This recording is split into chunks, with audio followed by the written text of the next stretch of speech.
listening to Lifestyle Business Radio. When it comes to success in life and business, it matters who you take advice from. So let's get better acquainted with one of the hosts, Mayumi Muller.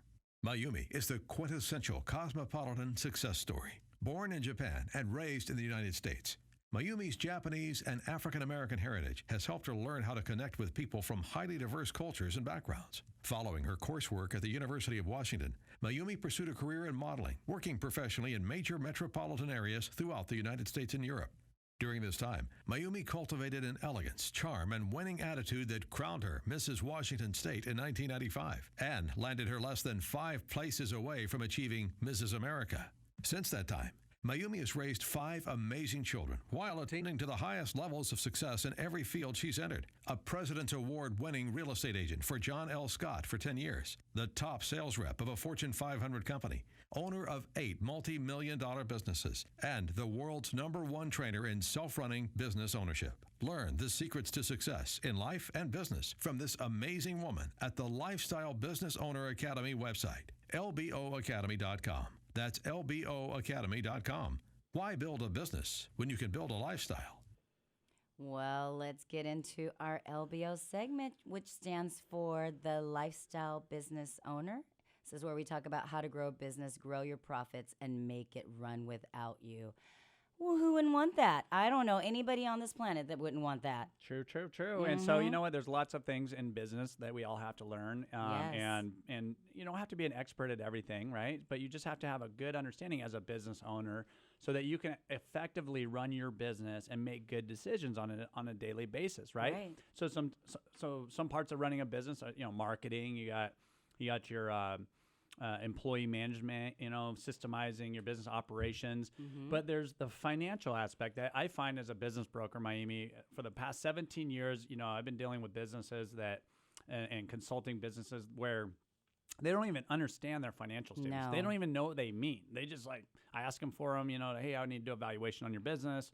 Let me see where your business is at. Are you making money? Well, I think I'm making money because I pay myself, this much or that much, right? And so you get a lot of arguments, from people based off of what they think is going on, or they run their businesses based on their bank account balance, right? And they're not really running any reports. They're not looking at things. So I wanted to do a segment today and just, brush on a few things on your financial statements that are so important that as a small business owner that you're going to be paying attention to and looking at. So first off, keep meticulous books. Yeah. Okay. I mean, if you cannot keep up with this, hire a bookkeeper, right? Absolutely. I mean, I don't do my books. I hate doing books. It's such a waste of time. If you're a business owner and you're spending your time doing your books, you are wasting your time because you can build that business. You'll never build that business big enough because you're just so focused on the books and just trying to get them done even sometimes, right? So just hire a bookkeeper. They're not that expensive. You could probably, in most businesses, you can find somebody for, $350 to $500 a month, right? It's worth it. Totally worth it. Keep meticulous books because here's the deal. When you have audits, when you have to really know where you're at on your business, you need to make decisions. If your books aren't meticulous, how are you going to make any really true good decision in your business? And then an audit comes around, you can answer questions. The audit's going to go much faster, So anyways, meticulous books. Also, learn how to read these financial statements, and you don't have to be an expert by any means. And we teach this in the academy. We actually have a whole series of videos on how to read financial statements, and so it's important that you take the important things out of your financial statements so you can run the business on a daily basis.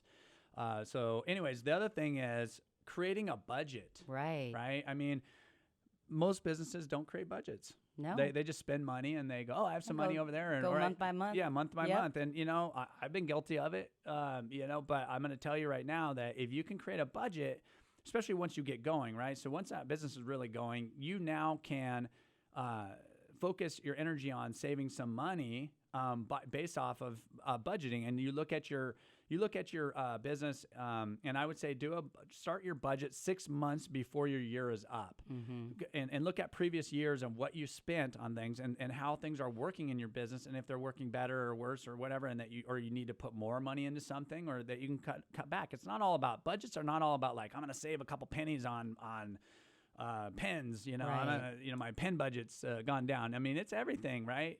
And it helps you at least, set goals, right? So you're setting your goals for your financials so that you can actually make a certain amount of money. Let's just say your bottom line at the end of the year, you want to have a 20% return on your business, right? That's after you even pay yourself. So now you have to do the numbers, forecast the numbers based off of your previous years. And sometimes you'll find that, oh, shoot, I gotta raise my revenues. It's not just about cutting expenses. It's about also raising your revenues so that you can hit whatever these goals are, maybe to be more profitable, right? Because there's thresholds in businesses as well that, let's just say your rent is $15,000 a month. Just because you cut a bunch of expenses in all these other places, you can't change your rent. Absolutely. Right? So what are you going to have to do? You're going to have to actually increase your gross revenues so that you can now hit these goals easier. The other thing is, look at your financials monthly, look at things monthly, because that's going to be important. So kind of going back on that though, be very proactive when you're monitoring your financials. Like what I do personally is I like to, certain businesses, I track them daily. I like to see what's going on daily in my sales, because then I can make adjustments really quickly, right? So that would be one business. One business type of business I run, I look at them weekly. I just look to know, because here's the deal is you start seeing a slide in the business and the sales and parts of the business that you can adjust really quick. If you wait a whole entire month, all of a sudden now you're in a situation where you're scrambling to get that business back, and you've just lost a whole month trying to fix something that you could have fixed maybe on a daily or a monthly. I mean, we have a business on Amazon that I'm looking at my daily sales, and I can find when a counterfeiter comes on Amazon and I need to go in there and make complaints and all that stuff, because I look at my sales and I go, wait a minute, I've only sold X amount today, and I should be at this amount. So I'm hourly. I'm looking at that baby hourly. And you know what? It happened to me just like the other day, where I reached out to Amazon, told them about it, and it got taken off within 15 minutes of them going on. So save myself thousands of dollars at that moment there. Absolutely. The other thing is, I like to use percentages. When I'm looking at it like a profit and loss statement, I'm looking at my percentages, and then you can do previous year comparisons, right? Percentages are just an easier way to grasp what's going on, because that's what you keep yourself in line with. I want a 20% profit, or I want my cost of labor to be at 20% of my revenue. So it's really important that basically when you're doing this, you have your budgets of what, let's say, labor should be, and keeping those numbers in between those percentages are going to make it so much easier for you to ultimately make good decisions. How much time we got left, Mayumi? We have time, honey. Yeah. So keep going. All right. So basically, when I'm looking at a P&L statement, I know that people are, they look at their P&L statement, right? And then they say, oh, I made $10,000 this month or whatever, right?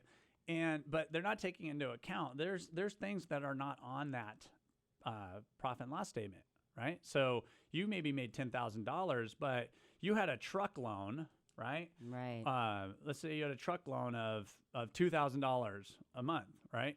And so the only thing that's going to show up on a profit and loss statement is the interest, right? They're not the principal of that payment. So let's say your interest is $1,000. So you really, it looks like you made $10,000 in. This is not a cash flow statement, right? So this is where I'm kind of going with this. Is a profit and loss statement is not a cash flow statement. It's just to show you where your business is and if you're profitable.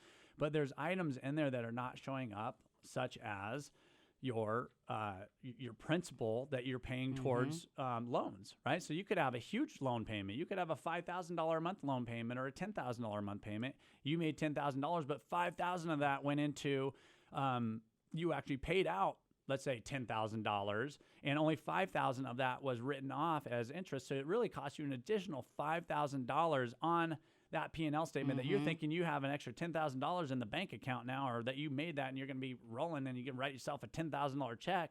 That's not the case. This is the biggest misconception people have when they're looking at their books and they're like, hey, I made $200,000. Why don't I have any money in the bank? Well, you got a lot of loans out, Exactly. So this is a really big thing for small business owners. The other thing is, I find, so I say, how much money do you make in your business? And, I make, $100,000 a year. I pay myself, I take out $100,000 a year. I'm like, okay, well, let me look at your financials. And I do my recast of the numbers and I look at everything that's on those financials and I come up with $50,000. let's just say. And then they're like sitting there going, well, no, I made 100,000. Okay, well, I paid myself 100,000. Okay, well, these could be profits from the previous year or one thing. So even though you paid yourself, you wrote yourself checks for that $100,000, you did not necessarily make that 100,000 that year. It could have been previous profits.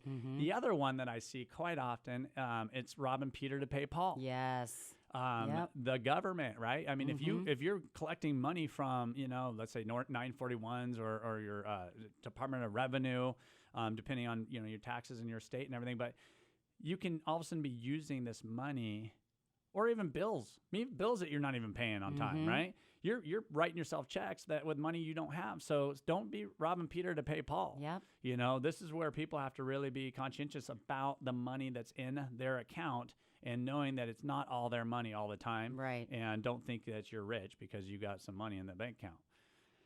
All right. So let's go into the balance sheet. I know we don't have very much time, so I'm not going to really be able to say a lot, but the balance sheet is kind of like the back end of the P&L statement. I always call it like kind of like the back end, the behind the scenes of everything. And you want to look at things like your receivables and your days sales and cash, right? So how much cash that you need to have in your company based on your cash, and if you have too much cash sitting in your bank account or if you don't have enough. So there's some formulas in my book and then also in the academy that will teach you guys how to do this type of thing.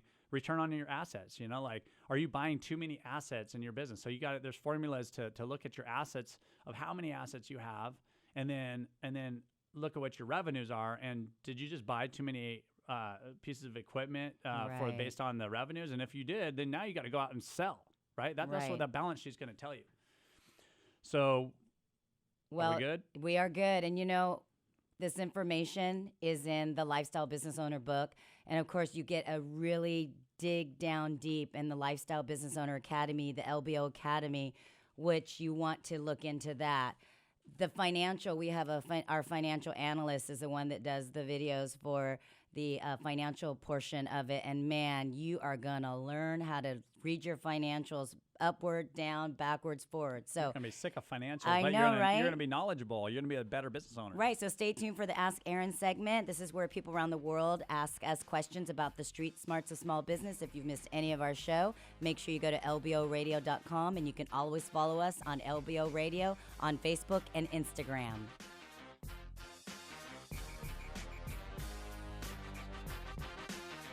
Time for a quick break, but we'll have more of the Lifestyle Business Owner Show right after this, here on AM 1580, The Answer.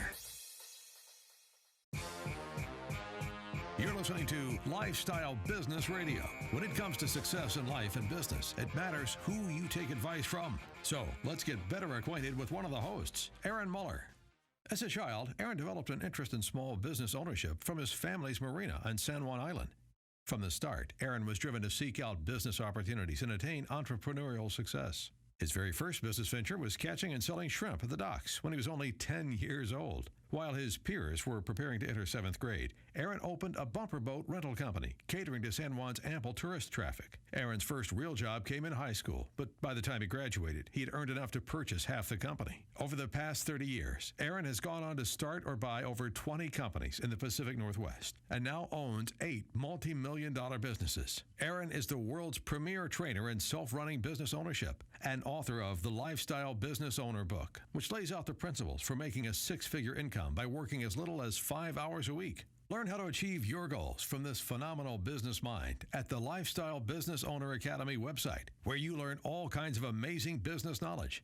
Visit lboacademy.com and take your life in an extraordinary new direction. That's lboacademy.com.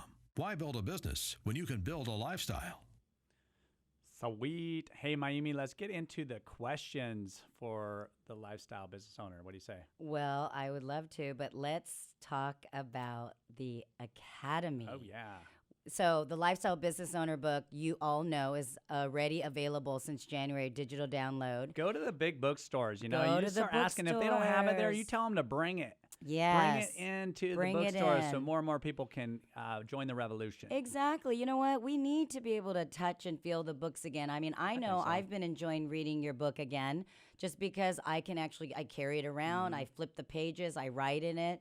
it's such a nice feeling, and it goes. It's one of those books too. You know, you need to have it like sitting there because there's going to be chapters that you might not be interested in at that moment, right? But it's going to help you in your business because you got a reference guide now, right? It's kind of like a reference guide to becoming a lifestyle business owner. Absolutely, and you know, our LBO Academy is up and running.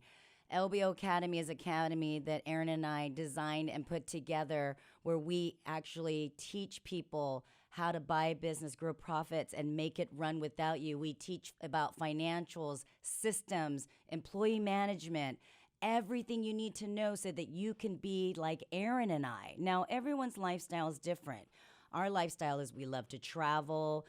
We like to spend time together. We like to be able to go to our kids' activities.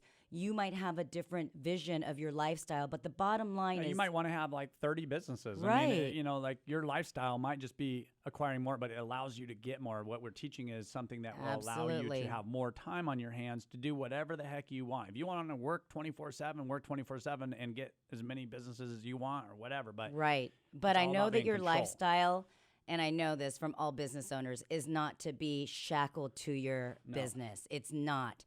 And so we're going to teach you how to either stay and be involved, walk away, you know, stick a toe in, whatever the design that you have for your lifestyle and your business is what we teach you. So go to lboacademy.com, sign up for the academy. You get free videos too. Like you can get training videos. We give a bunch of free training videos for free.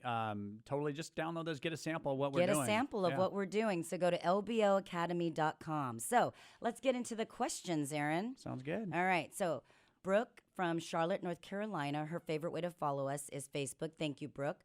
Her question is, I want to get better at sales, but I hate getting rejected. What can I do to get better at sales? I think that one's for you, baby. Well, you know what? We all hate to get rejected, but it goes. We had a guest on our show earlier today, Karen Brown, and she is the author of the book Unlimiting Your Beliefs. And what she gave us a lesson, and I know that I practice this. You know, no is not a rejection, right? No, what you need to do is you need to put your mind into a better mindset because you're not going to make one cold call and get the deal. No. The thing is you want to start building the relationship. You want to build with that customer, and it's going to take more than one or two times. But when you're making that cold call or you're making that face-to-face or appointment and they say no, in the back of your mind, you need to know that, you know what, I'm going to get this customer. I'm going to get them. And something that actually a counselor told me once, it's like, because sometimes, you know, I hate to hear the no, I hate to hear this, or I hate to be rejected, right? But he told me, he said, Aaron, who cares? So what's the worst case? So they said no. Yep. So you get off the phone, and you're like, oh, that was just a no. And then you do next. That's it. That's it. I mean, there's nothing really you got to simplify this so much. It's like there's nothing that's so bad about that because now you got 5,000 other people you can go talk to, or you can go, I'm gonna change my mindset on this, and they're gonna say yes one day. Yep, exactly. And you might just have to plant the seeds. Eventually, they do. And I get frustrated too, but you just keep doing it. You keep trickling little emails and phone calls, and just keep in their conscious mind versus their subconscious. Yep. So and do something for them to help them out in their business, and show them that you can solve problems for them, and they're going to be more likely to listen to you and not reject you. Absolutely. And another key is to listen too. So thank you for your question. The next one is from Samuel, Bellingham, Washington. Oh, that's where our daughter goes to school. Favorite way to follow us is Instagram. In your book, you talk about how you bought an auto repair shop when you didn't know anything about cars. I like the idea, and I am also thinking about buying an auto repair shop. I also don't know anything about cars. Here's my question. Right now, there is a service manager in place who is very knowledgeable about vehicles. If the service manager quits on me, I'll take a few weeks to hire another service manager, and I'll have to work at the front counter in the meantime and talk to customers about their cars.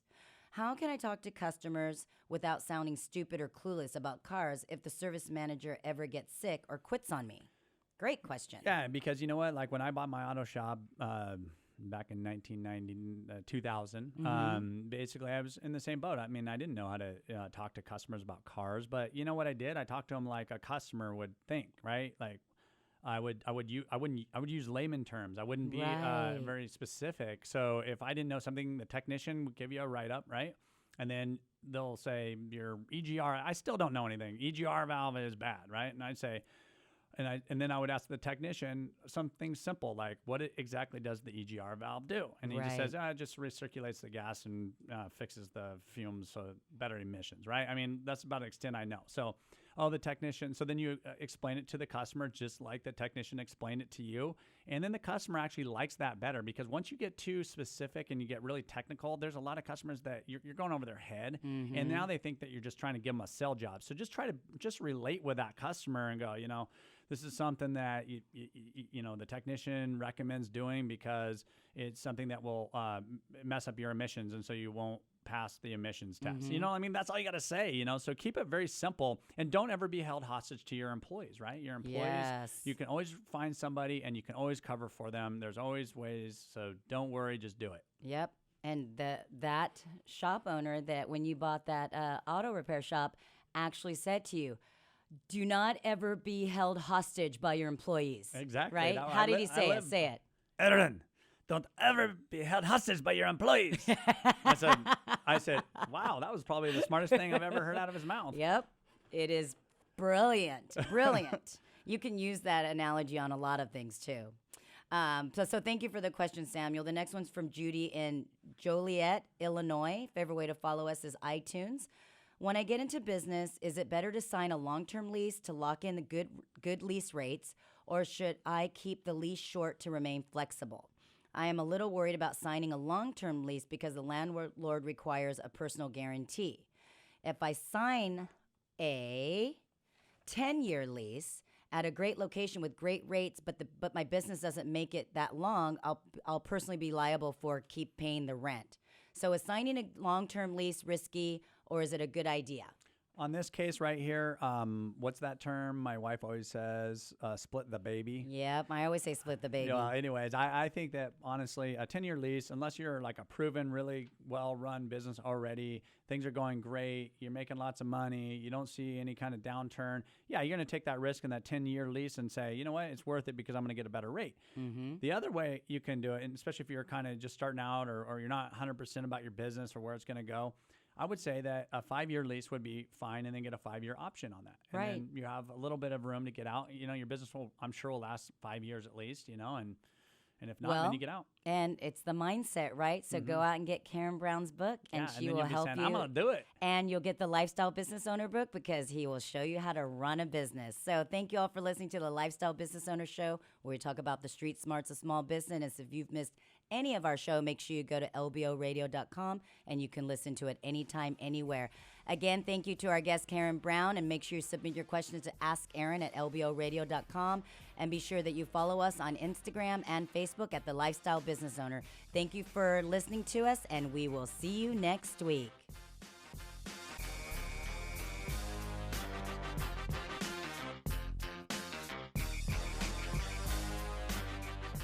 Thanks for listening to the Lifestyle Business Owner Show, where we talk about the street smarts of small business with Aaron and Mayumi Muller.